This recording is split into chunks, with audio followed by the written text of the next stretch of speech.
നിങ്ങൾ ആരാന്ന് മനസ്സിലായില്ല? മനസ്സിലായിട്ട് എന്തിനാ? കാശില്ല കാശില്ല എന്ന് എപ്പോഴും ശ്ലോകം ചൊല്ലുന്ന അമ്മാവൻ ഏത് വകുപ്പിലാ നിങ്ങൾക്ക് കാശ് തന്നത്? നിങ്ങൾ ആരാ? സുലോചനയുടെ ചേട്ടനെ അറിയാം. എനിക്ക് ഒരുത്തനെ അറിയില്ല. ഇവിടെ മദ്രാശിയിലുള്ള എന്റെ മാഷെ പത്തനംതിട്ടയിൽ ഞാൻ വന്നിട്ട് ഒരാഴ്ച ആയുള്ളൂ. അമ്മാവന്റെ മകന്റെ വിവാഹം പെട്ടെന്നാണ് നടത്തിയത്. ഞങ്ങൾ ആരും ക്ഷണിച്ചില്ല. ഞാൻ സുലോചനയുടെ ചേട്ടന്റെ ഫ്രണ്ട്. ഓ, അവനൊരു അത്താപ്പാടിയായിരിക്കും. കടം വാങ്ങാൻ നിങ്ങളെ അയച്ചായിരിക്കും അല്ലേ?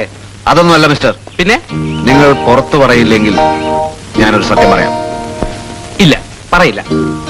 ഒരാളോടും പറയരുത്. അമ്മാവനോടോ സുലോചനയോടോ. ഇല്ലെന്നേ. ഈ കാശ് സുലോചനക്ക് സർക്കാർ സർവീസിൽ ഒരു ജോലിക്ക് കൈക്കൂലി കൊടുക്കാനാണ്.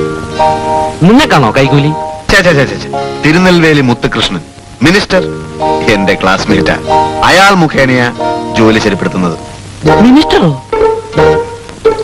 അപ്പൊ എനിക്കൊരു ജോലി? നിങ്ങൾ ഡോക്ടറാണോ? ആയിട്ടില്ല. എങ്കിലായിട്ട് വാ.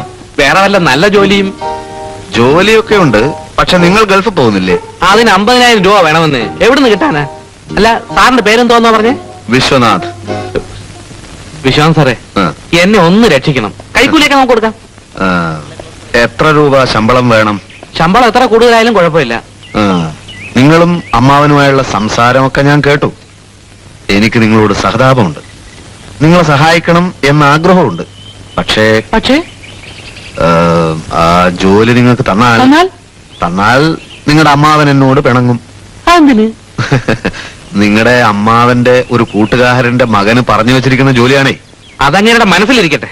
സ്വന്തം അനന്തരനോട് വഴിയാധാരമായി നടക്കുമ്പോൾ അതൊക്കെ നിങ്ങൾ തമ്മിലുള്ള പ്രശ്നം. മാസം 2500 രൂപ ശമ്പളം കിട്ടുന്ന ജോലിയാണേ. അയ്യോ എന്റെ പൊന്ന് സാറേ, എന്നാ പിന്നെ ആ ജോലി എനിക്ക് തന്നെ വേണം.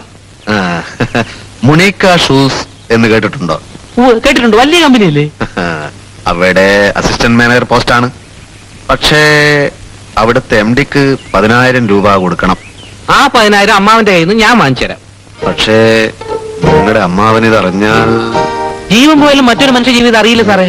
ഓ എന്റെ ഈശ്വര, 2,500 രൂപ. എന്റെ അമ്മാവനൊരു പാഠം പഠിപ്പിക്കാം. സാർ, അസിസ്റ്റന്റ് മാനേജർ ആവുമ്പോ കമ്പനി കാറൊക്കെ കിട്ടുമായിരിക്കും അല്ലേ? ചിലപ്പോൾ. മോണിക്കയുടെ MD നേരിട്ട് കാശ് വാങ്ങിക്കാറില്ല. MD-യുടെ വലം കൈ ഒരാളുണ്ട്. കാശ് അയാളെ വേണം ഏൽപ്പിക്കാൻ. നിങ്ങൾ എന്റെ മരിച്ചുപോയ ഒരു സഹോദരനെ പോലെ എനിക്ക് തോന്നുന്നു. അതുകൊണ്ടാണ് ഞാനിതൊക്കെ ചെയ്യുന്നത്. ഞാൻ മറ്റേ പാർട്ടിക്ക് ഇപ്പൊ തന്നെ ഫോൺ ചെയ്ത് നോക്കട്ടെ.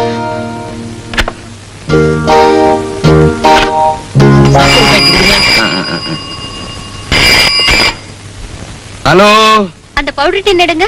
ஆமா, நீங்க யாருங்க? நான் மினிஸ்டர் திருநெல்வேலி முத்துகிருஷ்ணன் PA ராஜமாணிக்கம் பேசுறேன். அங்க விஸ்வநாத் கொஞ்சம் கிடைக்குமா? இல்லையா? சரி, வந்தா ஒரு விஷயத்த சொல்லுங்க. அந்த வட்டாரத்துல எக்ஸிக்யூட்டிவ் இன்ஜினியர் தெருவில பைப்லைன் விஷயமா பேசுறேன். தண்ணிக்காக பைப் கனெக்ஷன் கொடுக்காததுனால அந்த இன்ஜினியர் மேல நடவடிக்கை எடுக்க போறேன். மினிஸ்டர் திருநெல்வேலி முத்துகிருஷ்ணன் விஸ்வநாத் சார் கிட்ட நேரடியா பேச விரும்புறேன். தண்ணிக்கு இவ்வளவு லேட் ஆனதுல அவர் விஸ்வநாத் சார் கிட்ட மன்னிப்பு கேட்டதாக சொல்லுங்க. அந்த இன்ஜினியரை நாங்க சும்மா விட மாட்டோம்.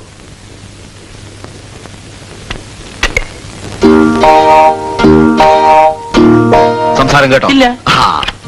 എല്ലാം റെഡി ആയിട്ടുണ്ട്. 3 ദിവസത്തിനകം നമ്മൾ കാശ് കൊടുക്കണം. ഞാൻ വീണ്ടും കോണ്ടാക്ട് ചെയ്യാം. സമയവും സ്ഥലവും അറിയിക്കാം. ഈ ഉപകാരം ഞാൻ ഒരിക്കലും മറക്കില്ല സാറേ.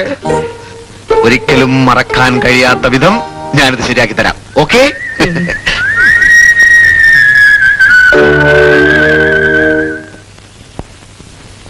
പൈപ്പ് ഇറക്കിയതിൽ അഴിമതി ഉണ്ടെന്ന് രാജാറാം കമ്മീഷൻ പറയുന്നു. ഈ കമ്മീഷൻ നിയമിച്ചവരാ? സർക്കാരല്ലേ? തെളിവെടുപ്പ് കഴിയുന്നത് വരെ പൈപ്പ് ഒരിടത്തേക്ക് മൂവ് ചെയ്യാനൊക്കെ ഇല്ല. ഈ തെളിവെടുപ്പിൽപ്പെടാത്ത പഴയ സ്റ്റോക്കില്ലേ സർ? ഉള്ളതൊക്കെ റിസർവറിന് എടുത്തോണ്ട് ഇട്ടിരിക്കല്ലേ.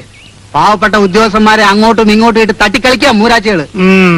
സാറേ, വെറുതെ അതും ഇതും പറഞ്ഞിട്ട് കാര്യമില്ല. ഒരു പേരിനെങ്കിലും തൽക്കാലം എന്താ ചെയ്തോ? അതിന് പൈപ്പാണോ? അത് സാറിനോട് ചാടി കളിച്ചിട്ടുണ്ടാ? സാറിന് വല്ല സ്ഥലമാറ്റം വന്നു പോയാ ഞാൻ ആ തെരുവിൽ മാറിപ്പോവും. എഞ്ചിനീയറുടെ അനാസ്ഥയാണെന്നാ മന്ത്രി പറയുന്നു. ഓഹോ, എന്നാ താ ഒരു കാര്യം ചെയ്യും. ലോറി എടുത്ത് കേരളത്തിൽ പോ.